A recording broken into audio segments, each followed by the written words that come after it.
Hello everyone and welcome to, well, it's not Star Wars month anymore, but what the hell, you know, we're into June, and yes, I have overran slightly with Star Wars month, but today we'll just call it Star Wars bi-monthly thing. That's what we're going to call it. So today we're taking a look at The Force Unleashed and why I don't particularly like this game, to be honest with you. I'm going to be honest and say that I never really got this game. For me, it was just a kind of poor man's God of War, if you ask me.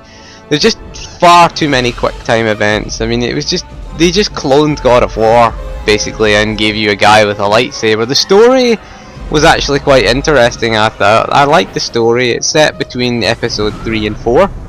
So you basically get to find out what happens between episode 3 and 4. So you are Star Killer.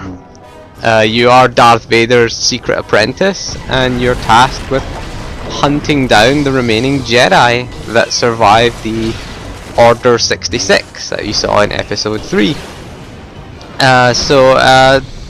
Again, the story was pretty good. The opening level was kind of fun. You got to play as Darth Vader, and you got to kill Wookiees. You got to hunt down Wookiees on Kashyyyk. That was kind of cool.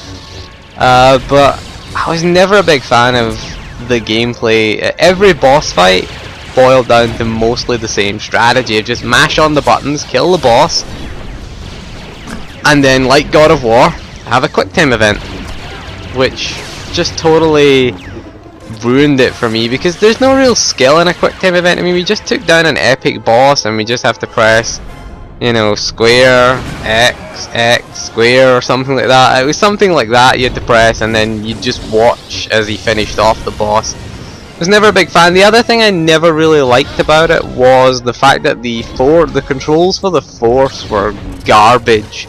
I mean, they should have used Half-Life 2's style with the gravity gun, because basically that's what it's kind of similar to. It was basically Half-Life 2 without the gravity gun. It was basically, the physics were quite nice, the ragdoll physics were awesome, but the force controls felt awkward, particularly picking up things and throwing them. I mean, they should have just had one button for picking up.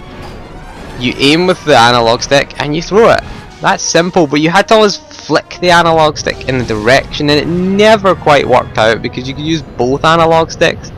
For me, it was too fiddly. It was just too fiddly. They should have just had a simple solution, kind of like what Valve did with Half-Life 2 kind of thing. The best solution I always find was choking stormtroopers and then dropping them off ledges. That was kind of fun.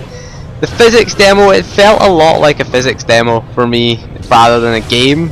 It was just like a tech demo. Here's what physics can do in a modern game, and you know, there wasn't much gameplay wise. I just felt like it was really just, the controls were just too awkward. The lightsaber combat was kind of fun at first. It was kind of fun, but got really kind of stale and repetitive after a while. I mean, most games get repetitive, but The Force Unleashed was kind of boring, to be honest. It got boring towards the end. They just added, they didn't really seem to change the variety of enemies. That's what annoyed me. They just added more enemies, or gave you enemies that seemed to do more damage.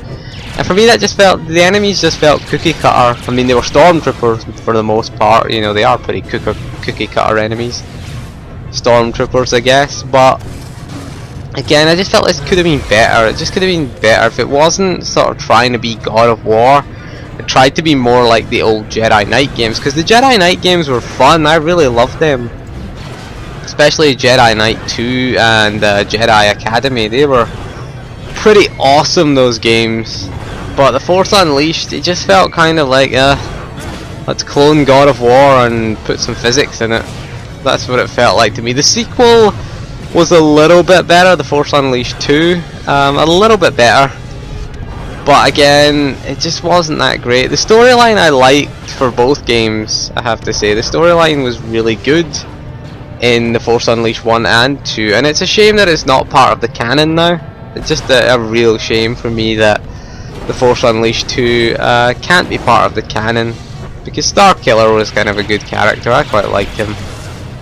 And you know, some of the things that they explored, like with the Sith and with the Emperor and Vader, like Vader was plotting to kill the Emperor all along, I thought were pretty nice plot threads. I thought they were pretty interesting. And for me, Starkiller was a bit too powerful, if you ask me. You know, some of the things he did with the Force. I mean, I thought Luke Skywalker was meant to be the most powerful Jedi ever according to canon. I guess he is now because Starkiller is not canon anymore. But again, at the time we thought this was canon, so, you know, I mean, not a big fan of making Starkiller kind of overpowered at times, I felt.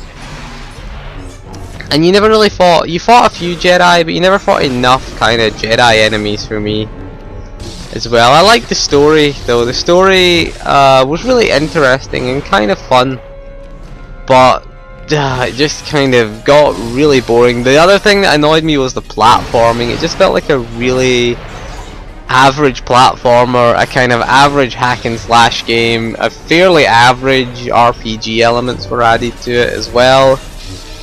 But yeah, I mean, if you're a fan of The Force Unleashed, let me know what you liked about it. I mean, I guess it was fun at the time. It was quite good looking. Graphically, it looked pretty good at the time, and there's not a lot really to say about it. I got bored quite easily. I got really annoyed with the constant quick time events, and then there was the whole level where you had to drag the Star Destroyer down, which was just so tedious. I mean, my god, it couldn't be more tedious. The controls for picking up things with the Force and throwing them was just so awkward. They couldn't have done it more awkward. They should have just, again, just follow Half-Life 2's method. Pick it up, aim, shoot. You know, simple really. Why do I have to flick an analog stick in the direction? And half the time it would always fly off in the opposite direction. I got so frustrated and so annoyed with that. That and the quick time events. I hate quick time events, so you can imagine I really was not a fan of this at all. But again, a lot of people did like it. A lot of people clamoring for a third game. It's unlikely that we'll get one these days. Maybe they'll give it to someone. EA will give it to someone. Who knows? But I guess EA will want their own franchises, and considering it's not going to be canon anymore, do we really care if we get a third one? I personally couldn't care less. I want KOTOR 3. KOTOR was a masterpiece. This was okay. I thought it was quite a poor follow-up to the Jedi Knight games, I thought personally. But anyway, let me know what you think in the comments section. I've got coming up next Star Wars month, I guess, video will be the top 10 best Star Wars games, and then we'll do the top 10 worst Star Wars games. Thank you for joining me for this little video. I will see you soon, and goodbye.